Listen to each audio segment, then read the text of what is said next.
Dave, of course, we've known each other for some time. You've told me this story a long time ago, but it's so intriguing. And if you wouldn't mind sharing that this evening with our listeners, and I think you said you have another story to share. And so if you would introduce yourself, kind of give your background, and I'll let you just dive into what happened to you in Western Oklahoma.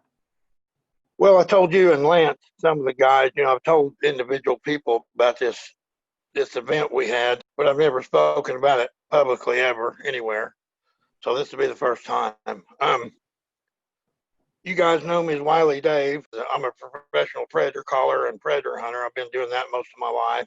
I made my own calls and stuff and was a magazine writer and did a little work for National Geographic also. But I was an aircraft welder. I went to school out of American Airlines. I started there when I was 13. My dad got me in a program.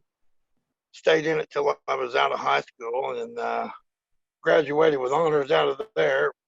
And so they asked me if I would run the school for about 4 years, so I did. Then I went out on my own, and before the first Gulf War, did some work, about 4 or 5 months before the troops went into the desert over there, building some specialized stuff for turbine engines. After the war, that made enough money to allow me to stay in business for myself, so I did that for about 10 years. I've been around jet engines and stuff all my life. I was really interested in the airplane, so I learned how they worked and worked around the mechanics and stuff. So my dad got me involved in all that, and then he was the one also got me involved in the hunting and everything, but we did everything together. But a specialist at looking at airplanes, I could look one in the flying in the sky and tell you what it was. I mean, I could tell you it's a B-52, it's an F-15, and I mean, I was involved in some black projects for the government, worked on some special stuff. Some of it I can't talk about, and some of it's declassified. But, my dad and I, we used to go out to that gun show out here at Tulsa, and I'd sell my calls out there that I made and meet up with all these hunters and stuff. And they buy my predator calls. And so Dad and I were at that show, and this big old guy, he comes walking up to my table. He goes, "Do you know who I am?" I said, "Well, no." "You're going to tell me, right?" He goes, "Yeah." I said, "My name's Dennis Byrd." I said, "Okay." He said, "Still don't know who I am?" I said, "No, I'm sorry, I don't." He goes, "Well, I play for the New York Jets, number 90. I said, "Okay." All right. So he handed me a football card. So, I knew the guy was the real thing. So he said he went to Tulsa University out here, and he was born in Mustang. He played down there in high school. So Dennis told me, he said, "Hey, man," he said, "I follow some of your articles and stuff that you wrote." And he said, "I live out here in Owasso." He said, "I'd like to be your hunting partner. I'd really like to hunt with you, man." He said, I'm a coyote hunter too." He said, "And I think me and you would really hit it off good together." I said, "Well, okay."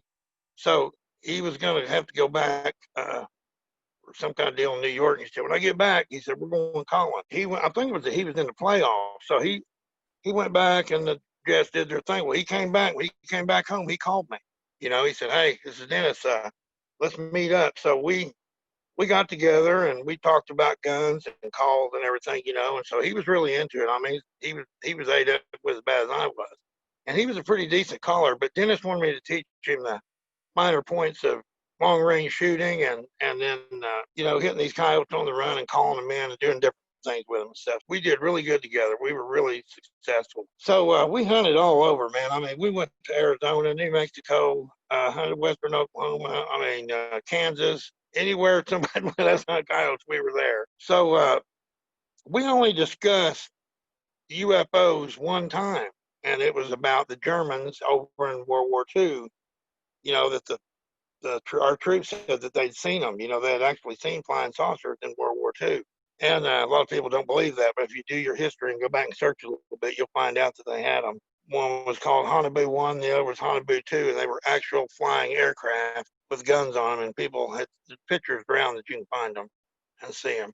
We were in Western Oklahoma for a weekend out there, and we was in one of our favorite spots, and we shot coyotes all day long. We had a whole truck full of them. And we were coming out of this ranch. The sun had just gone down. You got about 30 minutes where you can see after the sun goes down. We rolled across this cattle guard, and Dennis had a really nice Bronco, one of the big Broncos. And I mean, he drove past everywhere he went, man. We hit that road. He thought he was a NASCAR driver. We'd flying down that dirt road, and I mean, we were just carrying on, talking about the day and how some of the shots we'd made and everything, and how we called them in. And so I looked up ahead and I said, "Hey, Bird," I said, "Man, there's a cattle truck coming on that road up ahead of us. He's going to tee out in front of us. You need to get off the gas, man. We're going to meet up with him." So Dennis started getting off the gas. We started rolling up there, and there were some trees kind of obscuring that. Looked like a cattle trailer, a semi, had lights outside. And we rolled up there to that T there, and stopped. And when we got there, it was no cattle truck. It was a flying saucer. It was a UFO. Bill, this thing was about 15 feet off the ground, windshield high. Of course, Dennis had a lift kit on his Bronco, and this thing went right in front of the truck, about 80 feet long. And I mean, I got a front row seat. I looked that sucker over, and we just could not believe what we were seeing. There was no sound at all. It's a thing with metallic looking craft. But one thing that we did notice is it went by us, disturbed the dirt on the ground. It kicked up a dust trail. I can't believe we're seeing this. So, I mean, it was 80 feet long, approximately. It went out in front of the truck. It went out into this field, and it kind of pointed itself up about 35 degrees. And, I mean, it was like somebody flipped the switch on the wall, and that sucker was gone, man. I mean, it was bam, it was out of there. And I grabbed my Swarovski binoculars, and I jumped out of the truck and got on the hood, and I was looking all around trying to see where it went. There was nowhere to be seen. It was gone. And Dennis hollers at me out of the truck. He never hardly said any bad words, and this is exactly what he said. He said, "Dave, you get your ass in here, or I'll leave you here right now." And so I jumped in the Bronco, man, and before I had the door shut, he was laying rubber on dirt. I mean, he had that Bronco smoking. And we were doing 100 miles an hour in no time. And Dennis gripping the steering wheel. He's hyperventilating. He's breathing real hard. I said, hey. I said, you're going to slow down. Mule deer jumps out. We're dead, man. I said, get off the gas. What is wrong? He goes, he couldn't talk. He couldn't say nothing. I said, Byrd, come on, man. Breathe. Calm down. What's going on? He goes, David, do you know what that was? I said, yeah, I know what that was, man. Wasn't it cool? He goes, no, it was not cool. He goes, let's get out of here. So he stayed on the gas till we got to the highway, man. He didn't slow down for the next 20, 30 miles. I said, if the highway patrol pulls us over, we're going to jail. I said, get off the throttle. So he finally slowed down, and I got him calmed down a little bit. And Dennis, he was like me. He's kind of an excitable guy, but I've never seen him like that. And he was just beside himself. He couldn't talk. He was shaking. I said, man, are you okay? He goes, Dave. He said, you know more about jets than anybody I know. And he said, well, what do you think that was? I said, well, all I can tell you was we ain't got nothing like that. And I said, that wasn't from here. He didn't want to stay out there. He wanted to leave right then. I said, let's stay out here and hunt. We come out here to hunt. I said, don't you feel gifted to be able to see that? That was that close. That was a Class A encounter, 10 feet from the hood of the truck, man. I said, we could have reached out there and touched it. He goes, I don't want nothing to do with it. After that, we hunted together a few more times, and Bill, he didn't want to go with me no more. But I still wanted to hunt out there, and he just didn't want to go back. That was it. He didn't want nothing to do with that country. Wow. And but when we saw that was it, man. It just blew his mind. I mean, it messed him up. I have a couple of questions, Dave. You mentioned it was 80 feet long. Can you describe more the dimensions? Was it cylindrical? Was it saucer-like? It was a saucer-type looking craft. It was had a dome on it, marker lights down the side. There's red, blue, and yellow lights down the side, that we could see, marker lights. And they were blinking. And then when that sucker, it was out of there, man. I mean, I never seen anything. It had to be 8 or 9,000 miles an hour to flip a switch, and man, it's gone. I mean, them suckers were just like somebody disappeared. I mean, it was a blur. It was just out of there.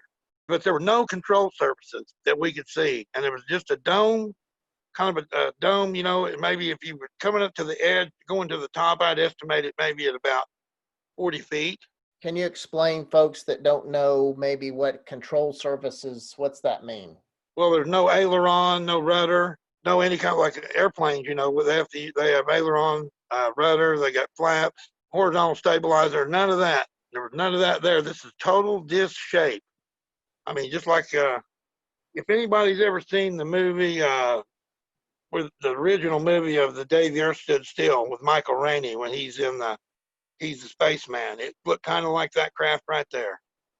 Now, so was it saucer or cigar shaped? It was saucer shaped. It was your standard saucer type shape. it was a good sized craft, but it passed pretty quick. I mean, it went by us. It was in a hurry. And it went right by us and out into that field. I mean, when that sucker disappeared, old Bird about jumped out of that seat. And it scared him, but it scared me a little bit too. But I had enough sense to know to get the binoculars and look and see if I could see what was going on, if there was any kind of, a fire from an engine or anything like that. But there was no sound. This thing was, it was no sound, period. Dead silence, and this thing was gone. And what year was this again? 92.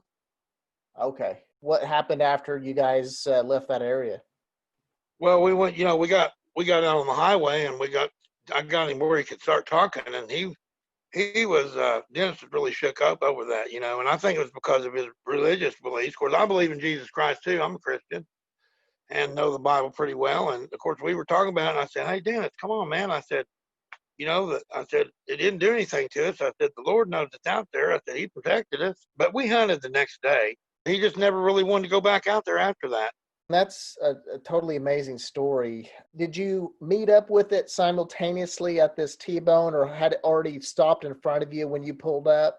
We got there before it did. We rolled up and stopped there. That slowed down, because we thought it was a truck coming. And it got closer, when it got there, it wasn't a truck. It was that saucer. And we both just freaked out, man. I mean, I can see it like it happened yesterday. I wish I could see another one like that. But I've talked to several UFO investigators and stuff, and they wanted me to fill out reports and all that. But I never did it on that one. I just, I wanted to keep it to myself. I don't think Dennis ever spoke of it to anybody much. He kept it quiet. But I'll let you know another little secret there, and I haven't told anybody, a lot of people, this. I went to the desert and hunted with a guy in about 90. It was after that encounter with Dennis, and it was about 94, I think. And this guy's name was Jerry, and he used to work out there for Lockheed. And he was a model builder for them, and he also was in on the Hot Wheels cars when they was building models for them. He showed me some of the clay models he had in his garage that he kept when he lived out in California. Okay. So his buddy, now these two guys, Jerry worked for Lockheed, and his buddy worked for Lockheed also, but his buddy worked for the Skunk Works. And for people that don't know what it is, that is the secret aircraft version of the United States government, the Air Force. And at that time, a guy named Kelly Johnson was running that place. And he's the guy that invented the P-51 Mustang. And, he invented the SR-71 and a lot of this stuff that you see, the stealth fighter stuff that we have now. Kelly Johnson was the forefather of that stuff. So this guy Jerry's best friend worked at Area 51. And he couldn't tell Jerry what he did, but Jerry told me some stories that come out of there and stuff. And he said, finally, we were hunting out there, and we was out there 3 weeks out there in Nevada, hunting in the desert out there. And he told me before we went, he said, now, Dave, he said, I don't think you don't get shook up too bad. We were night calling out there because that's one of the states you can use the spotlight in. And he was a night caller. So he said, if you see lights in the sky along these mountains or anything, he said, don't be alarmed. He said, people see UFOs out there all the time. He said, they're out there in that desert for some reason. We're close to Area 51. So he said, it could be some stuff they're testifying. So I said, okay. So we didn't see anything. We didn't see anything on that trip. But he told me a lot of stuff. And he said that this guy, this is later on, he's retired when I'm hunting with him. He's been retired for 10 years or so. And he said that when he was at his house one night, and he said this buddy his called him out there from California, and he was in the hospital and he was dying of cancer. And Jerry asked him, he said, I think this guy's name was Jim. He said, Jim, are you ever going to tell me what happened in there? Can you tell me what you worked on? He said, well, I guess I can. I really don't have any family left. He said, what are they going to do? Come and kill me twice? He said, he told Jerry, this is what the man told me. This is the gospel. He said that he worked on alien craft in there that the government had captured. And he said that the Roswell crash did have alien bodies recovered. And that's what the man told him. And he was dying on the bed in California. What I find interesting is that on the internet, I'll find these pictures of aliens, right? And obviously not everything you see on the internet's true, but Right. I get to looking more closely at some of these pictures. And just because of me being a physician and working with tissue and lacerations, I'm looking closely, and boy, if some of those are fake, it's great work that some artist has sculpted? Because some of those look real. Well, Jerry's wife, she was from Germany, okay? And they were both rifle shooters, and she shot rifles too and stuff. And I asked her about it. I said, did your family know anything about the UFOs in Germany? She said, oh, yeah. She goes, my dad knew a lot about that stuff. She said that Hitler, he sold his soul to get the technology for the UFOs to the bad guys, to the aliens. So these aliens are out there. They're real.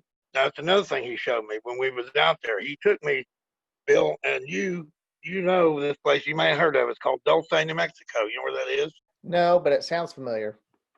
All right, Jerry told me this, and he swore on the Bible it was true. I mean, he swore on the Bible that what he told me was true. He said that him and the guy were hunting out there one night in this valley, and he said they had an old Dodge Power Wagon that they hunted out of, and it was, this is back in the late 50s, early 60s. Hell, I was born in 60s, so I was a little kid, They were young guys 25, 30, working for Lockheed, and they were shooting coyotes out there in the desert. They'd go all over, and, they could travel out of California, and they'd stay 3 or 4 days out of there and go to Nevada and New Mexico and Arizona and hunt all them states for varmints. Well, they were over there in that area, and he said they were driving out of that valley one night about 3:30, 4 o'clock in the morning. That Dodge Power Wagon, they had some driving lights on it. Jerry said his buddy was driving, and he said all of a sudden they saw something cross the road about 50 yards ahead of them, and they couldn't believe their eyes what they saw. And I said, what was it? He said, Dave, I'm telling you what. He said it looked like 2 lizards walking on their feet, and they had tails about 6 foot long behind them. And he said these things about 9 foot tall, 8 or 9 foot tall. Lizard men. He didn't call them lizard men, but he called them, upright walking lizard. They saw these things. He said they glistened like a Christmas tree when the lights hit them. So they went on the edge of the road, off the side of the road, and went down into a hole in the ground. And so they drove up there and looked, and they could see. They thought they were seeing things. He said they saw their tails left tracks in the road where the dirt was moved. And his buddy said, let's get the hell out of here, man. So they got out of there. And Jerry, he had a map then, a topo map. They didn't have GPS and all that back then. But he took me to that spot when we were hunting out there, and he said, Dave, he said, once you write these numbers down off that hole right there in your book, promise me you won't ever hunt this valley. I said, well, what's in there? He said, I don't know what's all in there, but he said, that's where we saw them things. And he said, I don't think you want to go in there. And that's where the stories are, those flying saucers coming out of the mountains, and they think there's an alien base in that hill, inside of them hills there. I did have a question going back to your encounter with that saucer. Did you see any windows? I mean, I know you described the lights, like on the top side. Sometimes we'll hear of accounts where you can actually see like a window of sorts, and very rarely, of course, some instances have been the witnesses described actually seeing the aliens within the craft. I do recall seeing something at the top, but midway through the dome, I can't say it was a window. It passed pretty quick. We were looking all over the thing, so I didn't, I couldn't really tell if it was a window or if it was just a kind of a marking on the metal or something. But, I can tell you there was no control surfaces. I can tell you that. There was no lines for any of these surfaces to be working on anywhere on there. You would see breaks in the metal. There was none that I could tell, and that encounter, blew me away. There's more to that story, and we can talk about it at a later date because it'll take another show to tell about that, what happened the next day. I really don't want to go into that now because it'll fit more with the alien stuff. This is stuff that people told me. I wasn't there. This is stories that I heard. But if you want to talk about that other craft, I'll tell you about it. Let's take about 10 minutes, 15 minutes. But yeah, go into the other story, Dave, you mentioned to me about your UFO experience. Okay, yeah, the second encounter was it was here in Oklahoma, and it was up in Osage County, up there, which is for people who don't know, in Oklahoma, it's the northern part of our state up there, close to the Kansas line. There's a bunch of ranches up in there, rolling hill, grassland, big valleys and stuff, and we were on a night calling expedition. Dennis and I used to call that country extensively at night and take, pictures with cameras and stuff. We sell them to magazines. When you say calling, just explain that to the audience. Yeah, we're in my Jeep, you know, with the summertime and the top down. And of course, it's not hunting season, but we're out just calling, taking pictures. We're taking a varmint call and we're making sounds like a dying rabbit or a rat that's squealing or a bird on the ground that's injured or something like that. And that brings these varmints come running. They think it's the dinner bell. So that's the sounds that we used to bring them in. And we used to just, man, we'd have bobcats 2 feet from the truck. And I got immaculate photographs, both of us did, and we sold them to magazines and stuff. So Dennis was off doing something with his wife, I think, that night. And this kid that I was teaching him how to weld. His mom had paid me to give him some instruction. He went to welding school, but she wanted me to tutor him a little bit. So his name was Dave, and he was after me, you know, wanting to go all the time. I said, all right, I'll take you. So we loaded stuff in my Jeep, and we went up to we have the top on the Jeep that night because it was getting closer to hunting season. I'd already got my truck button back up and get ready for cold weather. And so we were up there and cruising around, and we'd made about 4 or 5 stands, and we called in some coyotes and stuff and took pictures of them. So I told him, I said, hey, I want to call this valley over here. I said, we got to go through this pass gate over this next draw here and up that hill and through another set of gates, and we'll go down that big valley there. And I said, there's a creek down there, and I said, it opens up real wide and flat. And I said, them coyotes get out in there, and I said, they chase rabbits and stuff and mice out in there. I said, we'll get something. We call that draw. We'll get something there. So we went up the one road. We closed the gate, went up one road. I was driving, and Dave, he was holding the spotlight. We was on a hill going down. And when I come to the bottom of the hill and turned the Jeep left, the lights come upon a craft down there, and it was sitting down in that valley. And it was a flying saucer sitting on landing gear. It was sitting there landed. And I could not believe what we were seeing. I thought, man. So we rolled up there. Of course, I flipped the driving lights on, man. It turned everything. It just lit up like a Christmas tree, you know. Dave, he just flipped out. I was going to get out and look. Oh, he wasn't having it, man. He said, come on. Actual tears was rolling down his face.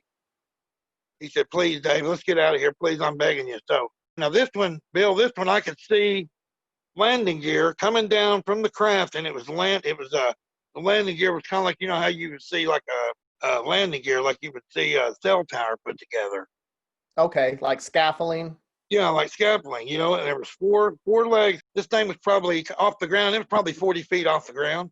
We could see under it and everything, and I couldn't see any openings or anything, but this thing just sitting there. And it was down in that valley where nobody could see it. You'd have to be in the valley to see the thing. So, you know, I wanted to get out and look at it. He wasn't having, and so we took off.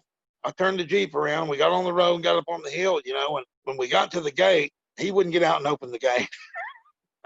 I get out and open the gate. Well, I got the spotlight and shined it back down there, and it was still sitting there. It didn't do anything.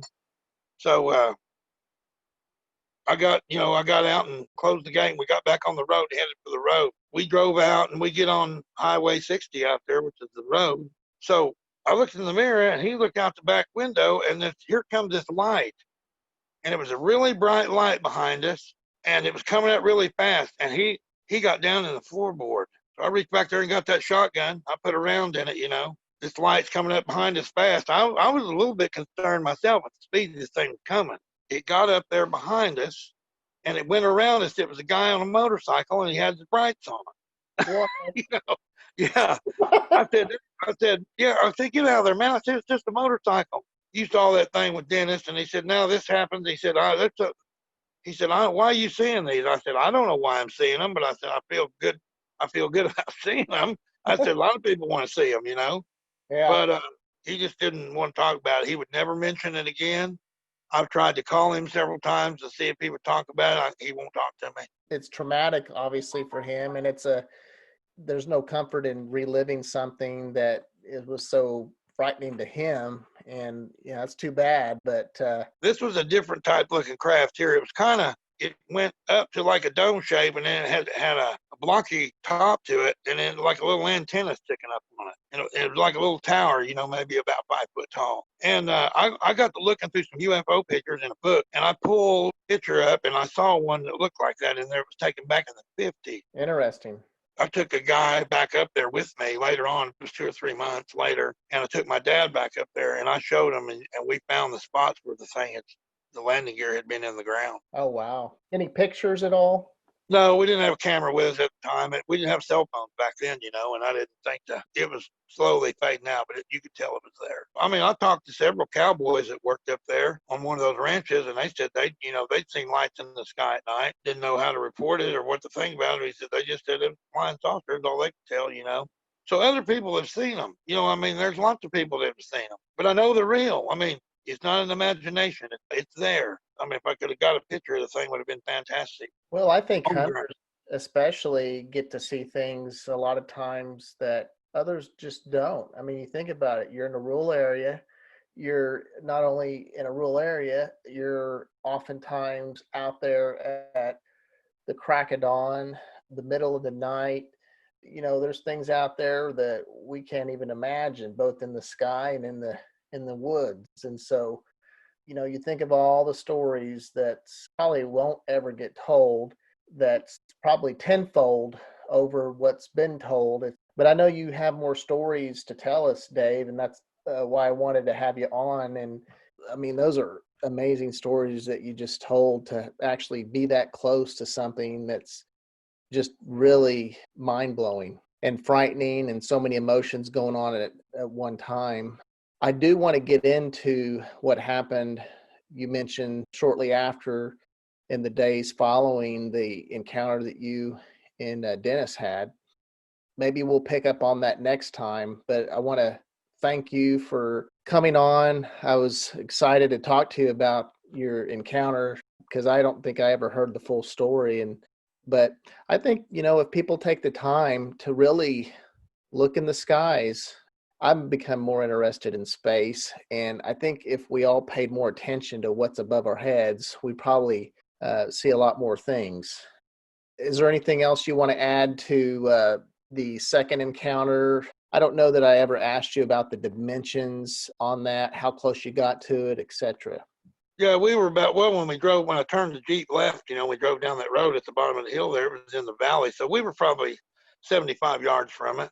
If I could estimate, it was maybe about the same size as that other one we seen, pretty close to that dimension, And this one it wasn't a shiny type color. It was more of a dull. My driving lights didn't glare off of it when I put the lights on it. Appreciate you having me on, and then we'll get into some of these other saucers and stuff about next time I talk to you. Oh, absolutely. Definitely appreciate you taking the time to have a chat with our listeners and share the really amazing encounters and the stories, the phenomenon that you've personally been a part of. I know you've got more stories to share, and on a farm, similar to, and I'll just leave it at this, kind of a skinwalker ranch kind of phenomenon, and we'll go into that on a later date. If that doesn't pique your interest, I don't know what does. I'm excited to share that with the listeners, what happened on this farm, this secluded ranch in the area of that encounter, of that UFO that Dave saw. And so until next time, thanks again for listening, everyone. We appreciate it. And if you haven't yet, be a subscriber. That's how to support this channel. We want to continue to bring amazing encounters to you, both in the UFO world, the Bigfoot world, and essentially the unexplained world. And so thanks for joining us. And until next time, have a great evening. Thank you.